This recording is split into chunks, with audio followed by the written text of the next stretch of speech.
Kami obabdi. Fayyada kam. Mana murtii daalacharraa yakka dhungootti himatamtee barbaadamaa jirta. Eenyuun himate moo? Seera ittiin bulmaata mana murtii daalachaa keewwata 52 fuula 9 irra kan jiru cabsiteetta. Ani cabsine maal balleessa akka yoom waan akkasii dalageen beeku maal godheetiin balleessa seera yoom cabsite? Ragaa harkaaf miilatti dhungoo naa isin nama dhungattan argameera. Innaan illaa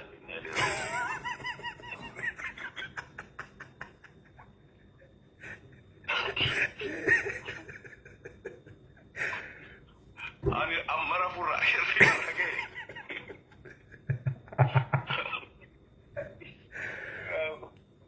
Dhugaa sa'aatii 17 darban keessa wantoonni uumaman egaa yakka haati faateedhaa erga Madiinaa fudhattee babal'ifannaa dhungoodhaa Kaayiroo keessatti gadhaabuudhaaf tattaaffii isheen gootilleen argameera.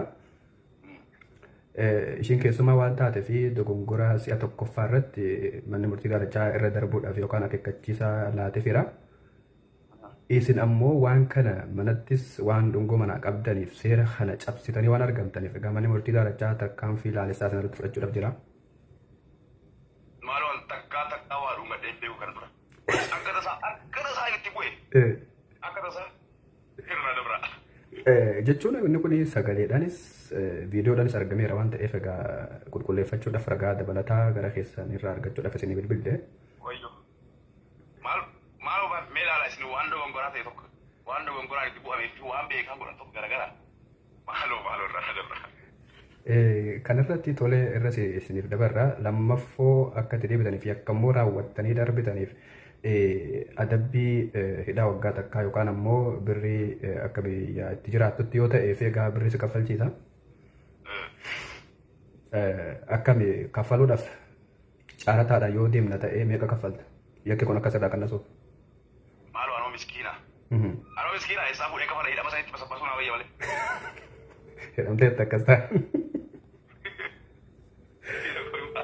Tole hojiidhaaf hin jira walitti deebina abdi. No.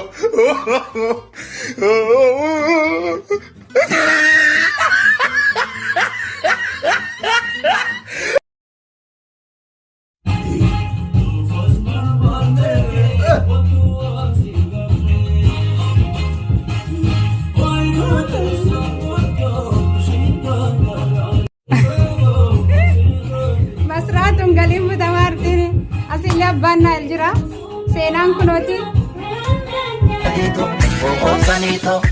sanito wano pito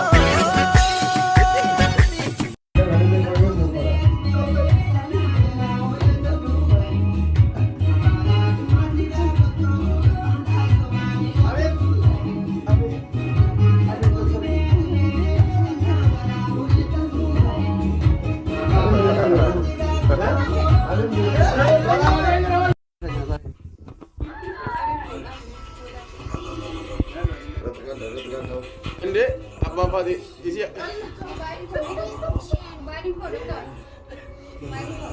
Abba yang aja saya. Wayo Wal guru saja. wayo Kenapa lu bisa? wayo